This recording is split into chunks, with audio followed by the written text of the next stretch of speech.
Welcome back, guys, to T&M Ball. It's your host today, Jay, with your co-host, Rich, and also our guest today, Kev. How are you today, Kev? You well? Yeah, I'm doing pretty good. How about you, Jay? Always terrible. What about you, Rich? You well? Oh, I'm incredible today. I'm honored and privileged to have my personal good friend, Kevin. I will call you Big Z.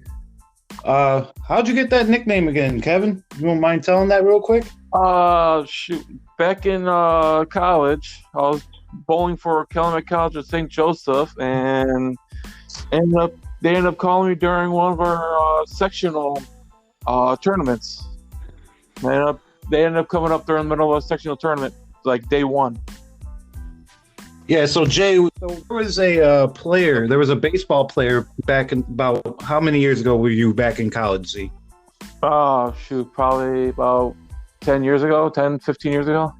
So about 10, 15 years ago, there was a baseball player from the Chicago Cubs. His name was Carlos Zambrano, and his nickname was Big Z. Obviously, his name's Kevin Zatorsky.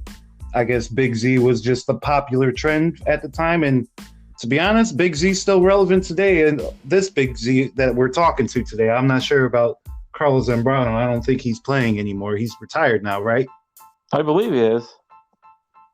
This Big Z never retires, though, right? Oh, yeah. This is Big Z forever. Forever. So, just before we start, guys, so Kev, if you will, can you just list some achievements that you've done in your little profession then of bowling? Accomplishments, probably 20-something, 22, 23, 300 games, about 12, 13, 800 series games, which 800 series is a 3-game total. That adds up to at least 800 or better. About multiple different tournament wins. I bowled against some of the PBA bowlers about a year and a half ago. Almost 2 years ago, I was bowling a tournament. It's a regional for PBA, and qualified 6th in that, finished 12th in the tournament, beating local pros, beating a bunch of people around the area. I've been nominated for Player of the Year for the region, but haven't won it. Other people have better days than I have. Shoot. Oh man, from the stories you've been telling me though this season, dude, your name has to be in the running again. I mean, you're bowling 4 different leagues right now, 3 different leagues, and I think your average is 230 plus, 225 plus on all of them. Yeah, right now I'm bowling in 3 different leagues at 3 different places right now. My low average right now is at Stardust in Maryville at 229. Then the next one's at 234, and the other one's over 240, like 242, 243. So with the leagues, what's the aim of that then? Let's just dumb it down to the basic format, because in the UK, we don't have obviously a massive following that I'm aware of. I'm pretty sure there is somewhere. Obviously we do have a lot of bowling sites all over the UK. However, I don't know how big the league is, as you would say. However, so the leagues, I'm guessing it's regional, local, right? Oh yeah, leagues would be like somewhere like if we have it's generally every bowling center that isn't considered like a fun center per se. If it's a bowling alley, each bowling center across the world has individual leagues that the house runs and whatnot. So when we mention league, it is competitive per se. There is a lot of good competition, but a lot of the leagues as well, it's mainly as competitive as it can be at times. It's a big social gathering. It's a fun time for the most part, Definitely. As bowling always is. But it's just slightly more competitive with a lot more technical talk, we can say, and a lot of strategy when it comes. And we're actually trying to bowl good to achieve, our perfect game or our highest score possible. There's all different types of that. So can you give me an example? Technical talk, Kev? As in, okay, so technical talk. I'm right now. I'm gonna try to go up the lane, or I'm trying to figure out a way to have my ball enter the pocket at a right angle, so it carries out. So which is my hand position has to be one way. I have to slide the right way. I have to let it release. I have to have the right bowling ball at the right part of the lane. Figure out the maximum way to get the pins to go down. Does it literally make that much of a difference? Because like, yes, absolutely. For someone who's just basic, Kev, for someone like myself, I'd literally just think it surely wouldn't make a difference. The ball's heavy, you just hit it, and they all should go down. Does it not work like that? No, each bowling ball that's out there is completely different from one another. I can have one bowling ball made by Brunswick, and you can have one made by Storm, and have them drilled exactly the same, and they'll do something completely different. They're not every bowling ball is different.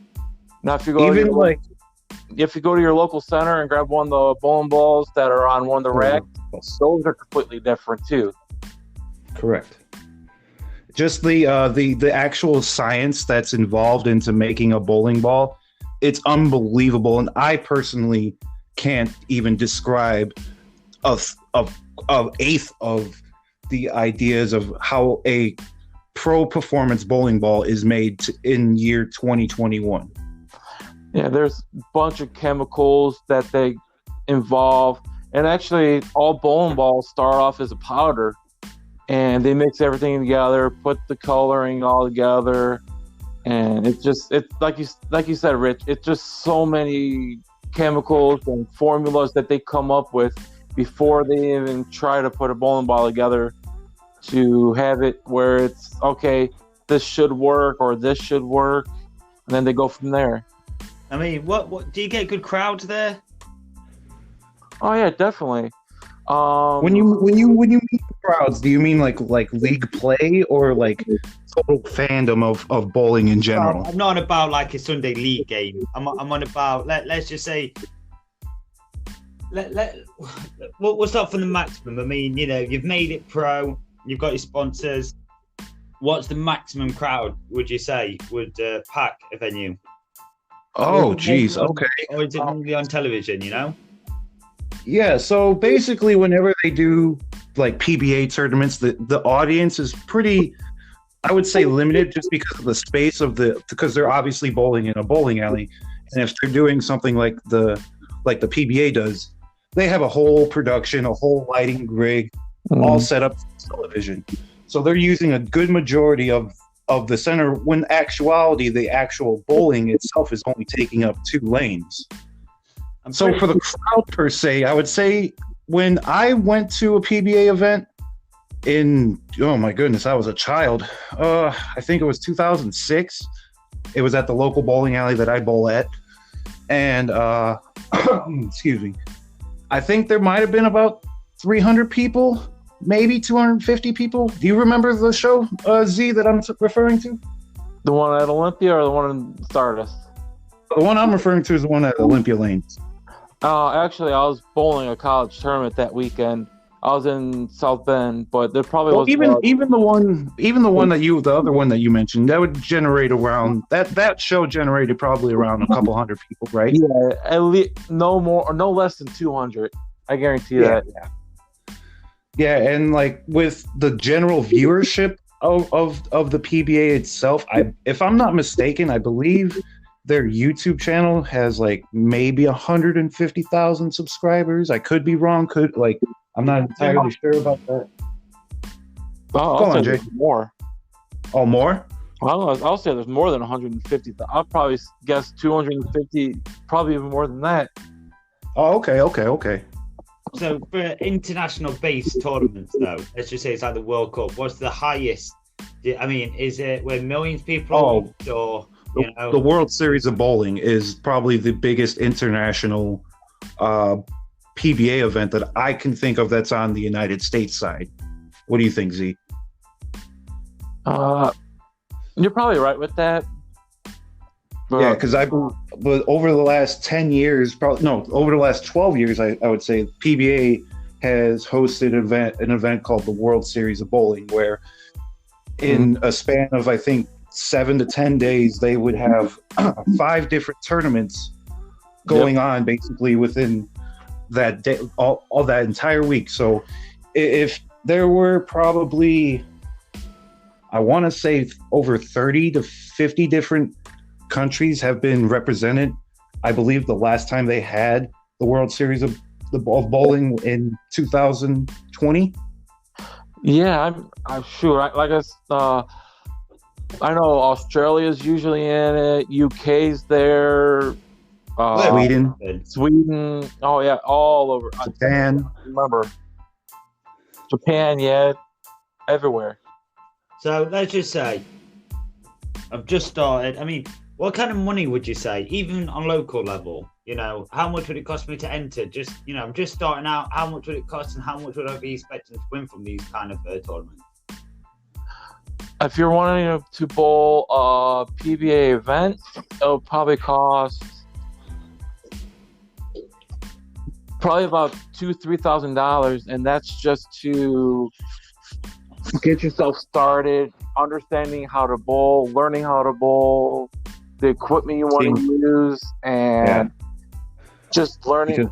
That's not even guaranteeing you're going to do any well at it either. Just a couple grand, I know that, just to get started. Just to like get all the equipment to even learn how to, if you want to get into something, to bowling as competitively, even as slightest as like a local league. Yeah, if you want to get a good bowling ball that can run you anywhere between, I'd say anywhere between $140 to as high as $230, so, and everywhere in between. Oh yeah, definitely. I mean, now 140, and that's just for the ball, and then you probably want to get your own shoes because you don't want to be wearing what everybody else is wearing. So that's probably about another $50-$60 just to get started for one day or for one league, and then leagues are like $20 to $35 a week just to bowl that one league. So let's just say though, just if you wanted to start, not competitively, but you want to just do a Sunday tournament, I mean, how did you start in this game? I mean, and why? Why did you start? Shoot, I started back when I was 4 or 5 years old, and my mom and dad always bowled. I fall into every bowling alley they went on the weekends. It was a fun time. I've been bowling since I was 4, and I'm 36 now. Do you still love it as much? Oh, I think I love it more than I did back then. So I mean, it feels like it's a bit like the dart system in the UK, you go there. What's the entrance music like? I mean, do you have entrance music? No, I don't. Or bowling centers usually don't have entrance. Well, I don't have an entrance music yet, but maybe if I make it pro, I'll get a song or something going for me. Yeah, recently the PBA has just they have like strike songs for the bowlers that are on TV. Yeah. So whenever like one of the pros get a strike, a quick little 20-30 second song will play for them, just as a congrats to them in a way. That's about as like glamorous and whatnot when it comes down to like the highest part. But like when you're talking about like just trying to enter the tournament, if you're just like somebody who's never bowled for a long time, stay away from anything really competitive wise and just have fun with the game. If you want to learn, I would say try to find like a coach and whatnot. And there's like a lot of bowlers that you'll see just randomly bowling by themselves. I'm that person whenever, because Jay, one thing about myself, one thing I love is pro wrestling, but there's something that I've always loved just as much, if not more, and that's the sport of bowling, man. It has been my entire life. I've loved it just as much as well. What's your highlight, Rich? I've gotten a perfect game a couple of different times, not as many as Kevin. I've had maybe five 300 games, I think, in my life.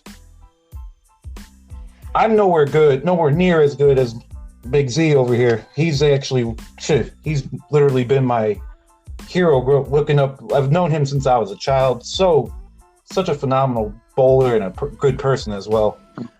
Okay, so I mean, are you looking to get sponsorship, Kev? I mean, what's the next step?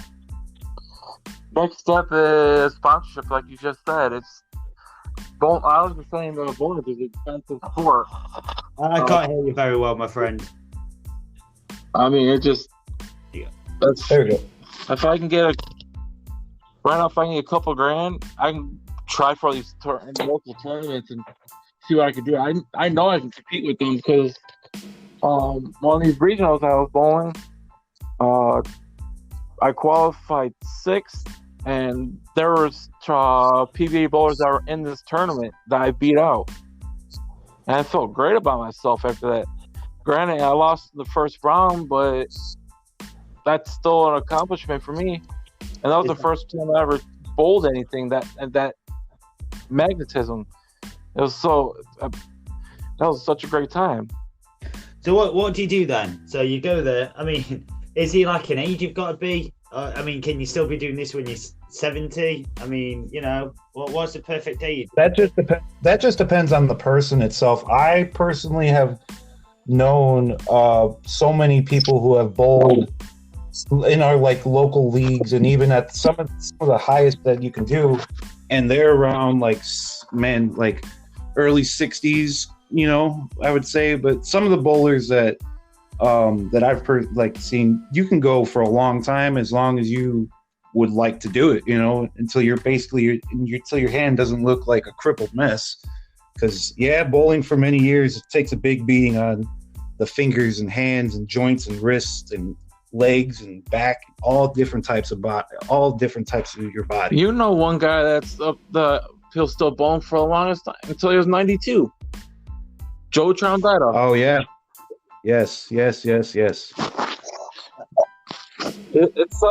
an easy sport, but it can get to your hands and wrists and everything else. Like me, I'll probably have carpal tunnel or so many joint problems by the time I hit 70. It's going to be ridiculous. Just because how much I bowl. I mean, I was looking at the pro bowlers, and the top ones get like 200k a year. That's pretty good, Yeah. Mm-hmm. I think it's crazy. I mean, I've got here Walter Ray Williams Jr. He's obviously one of the best ones, but that guy got $4.9 million, over his time. Yep. Obviously, you've got to be exceptional. You've got to win a ridiculous amount of it. But I don't know. It's weird. It's great that we've got the internet and it helps promote these sports. However, when I was growing up, bowling was a dying sport. When obviously it seems to slowly be making a comeback. How busy is it over there? Is it packed? Is it just like the rest of us? Is it, slow? I mean, what do you think the future of the sport is?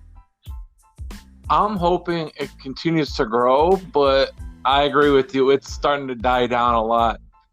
Back in the 70s and 80s, it was booming. Everybody was watching it. Everybody was doing it. Bowling had a bunch of sponsors. It was mostly beer sponsors, but they were big back then. Then probably mid-2000s, some of the sponsorships started disappearing, and because of that, not as many people were into it. Bowling, some people are thinking bowling is getting too easy, too relaxed, and it's starting to go downhill right now. Well, funny enough, I've just searched it whilst obviously we're on the line, and it's trying to say recreational bowling seems to be dying. However, the number of professional bowlers is actually going through the roof. It's weird like that. It reminds me a bit like snooker as well. We have the same with snooker over here. Whilst the halls are necessarily dying, the professional game's just getting huge. It's hard to describe. Hopefully it becomes more of a pro sport than a recreational one. It depends what you're really looking to get out of it, right? I would say so, because like everybody, when it comes down to bowling, because with the growing numbers of the professional bowlers, that's all because of the sudden surge of college bowling. And like what Kevin said, with all the bowling balls being made nowadays, I would say within the last 10 to 15 years or so, it has greatly evened the playing field from somebody who can be an amateur to be a professional. Because I would say it would be a whole hell of a lot difficult to become a professional bowler back in anywhere between 1970 to like the early 90s, maybe. So like the early to mid 90s, it would be extremely difficult to get into the PBA tour and actually be successful. Oh yeah, this equipment nowadays is so much easier to use, and it does the striking for you. My game is so simple. I do the least amount you can do to a bowling ball, and it still hooks and still strikes. If I grabbed one of the bowling balls from the 1970s, 1980s, my ball wouldn't even get close to where I need to be at. I needed to do a lot more. I had to strategize a lot more to get my ball to do what I needed to do to strike. Do you have anyone you look up to, Kev? The what? Is there anyone you actually look up to in this sport, or is it just purely down to yourself? You know, who's your idols? Well, actually, a couple of the guy that I took my game after, I was watching, like you mentioned him, Walter Ray Williams Jr. I used to watch him. I used to try to bowl like him. My game's almost like his. It just he's at it more. He was at it more than I have been. He has a lot of talent, but he ended the game right as the equipment was starting to change, and it actually helped his game out to do more than what it is. Because he would keep cutting out, guys. Yeah, Walter Ray was definitely in that transitional period between the early 80s to the 90s, leading into the early 2000s, when bowling balls itself were just go from literally 1980 to 2000. They were just one completely different creature of a thing. Like the bowling balls would just literally move on its own, damn near, and you had to put nothing on it. And there's so much, like I said, like we said earlier, there's so much science put into a bowling ball. There's a core. It's measured by the center of gravity. There's weight to all that. But like the big sudden change, gradually that helped Walter Ray Williams Jr. His style was so perfect for the time, and with the new equipment that is being invented, helped his game immensely during the PBA period during those times. Mm-hmm. So, what kind of stories do you have then, Kev? You must have a few, man. You know, going out. I mean, you know, pretty sure you go to City. Have you got any little, you know? I'm guessing once you've done your game, you'll go out for a drink, right? Oh yeah, there was one night, about a month and a half ago. Rich will say something about it, but I was actually on vacation this week, that week of from work, and I come in. I'm like, I tell my guys I'm bowling with, I don't care what happens tonight. I'm drinking. I'm on vacation. I made sure I told them multiple times. And first game I bowled was 268, and I kept on drinking the rest of the night. And I remember one shot I slipped and fell. And it fell I made the spare somehow, but I slipped and fell. Everybody was laughing at me. And then a little bit later that game, or at the end of the game, I stuck and then went onto the lane. I felt bad, but I mean, I didn't care. I was just having so much fun. I didn't care, and actually, I got done bowling. Everybody's like, "How are you getting home? How are you getting home?" I don't know. I guess I'll call my girlfriend now.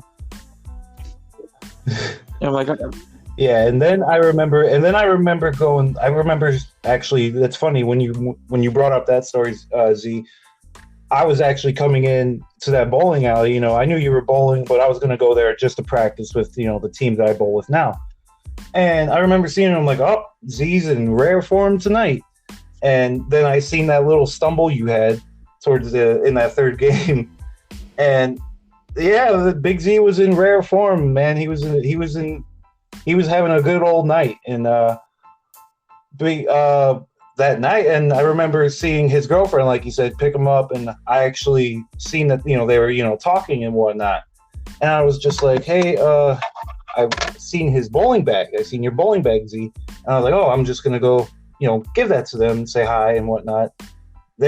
His girlfriend was mad, and when I mean mad, she was mad. One of the sweetest ladies I think I've ever met in Suzette, but man, she was pissed.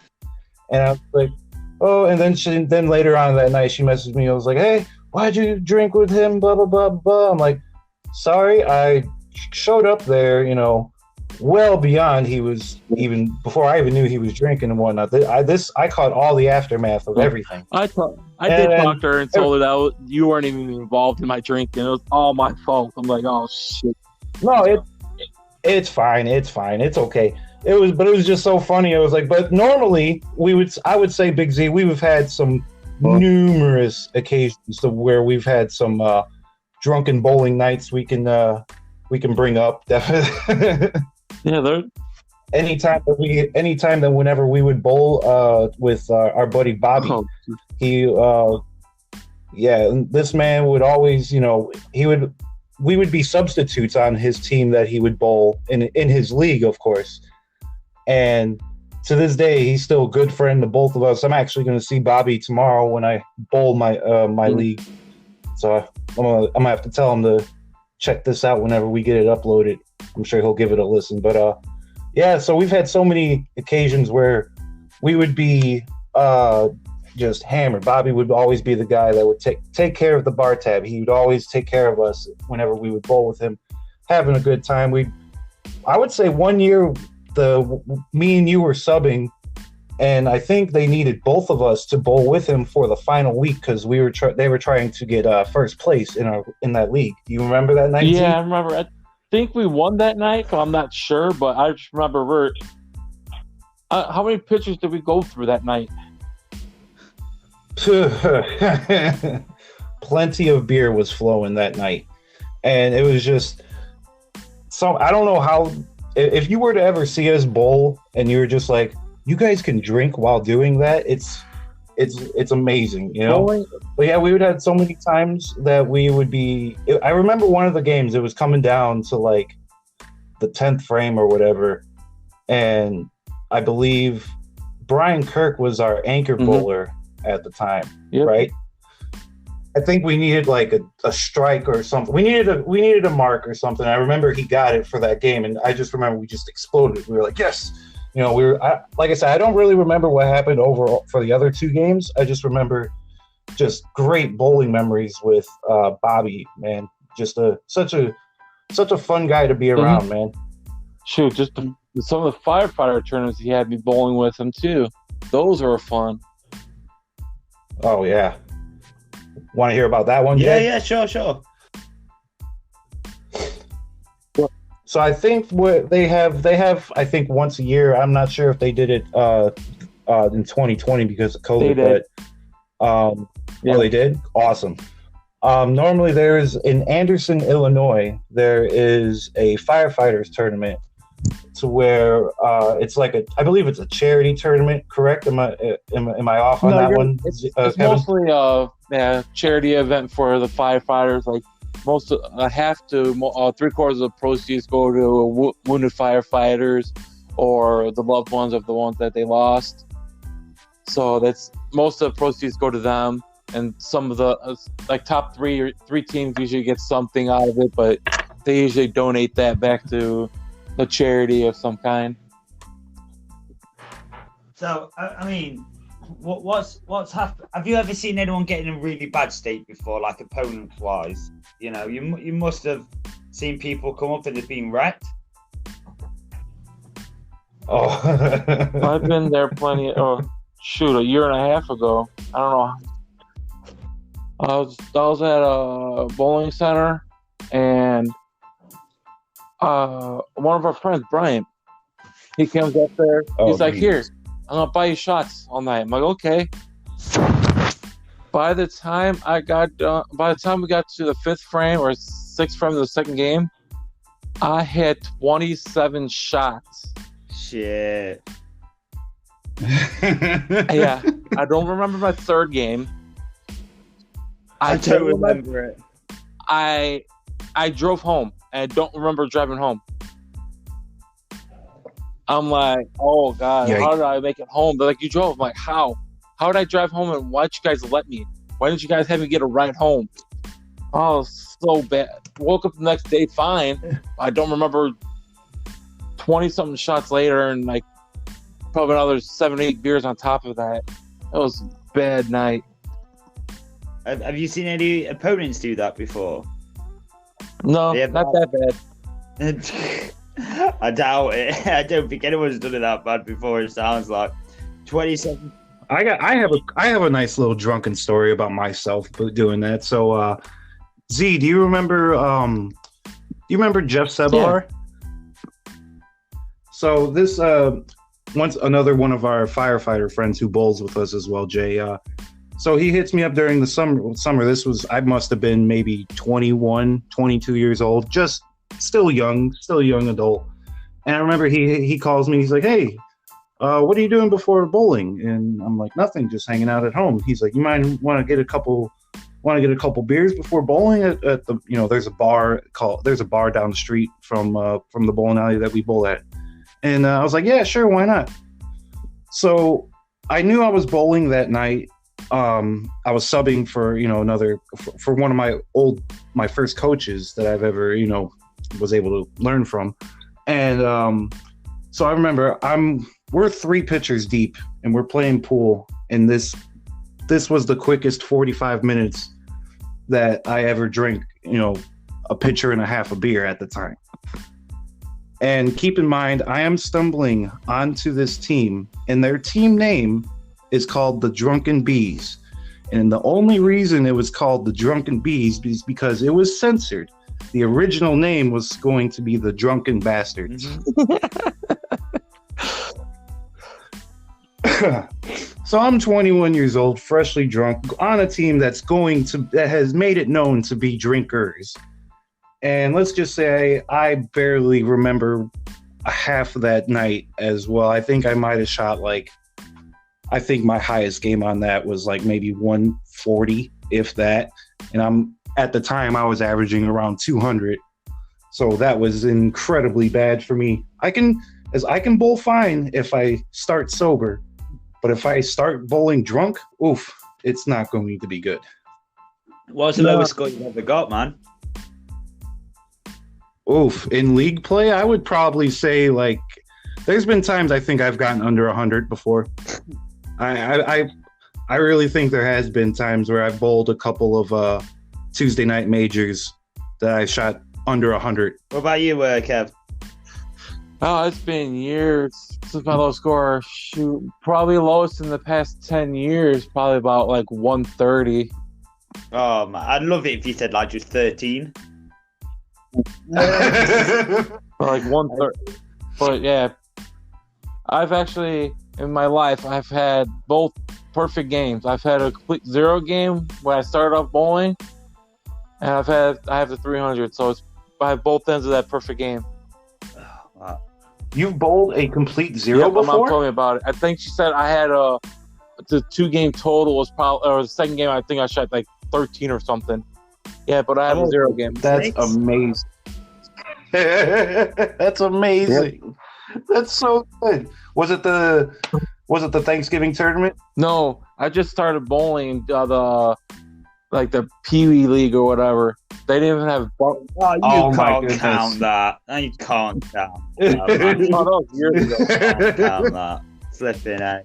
You technically, Jay, it is technically in the record books if it was a league. Was it? Record. But how many people's got a 0 in Pee Wee League? I bet it's a weekly occurrence.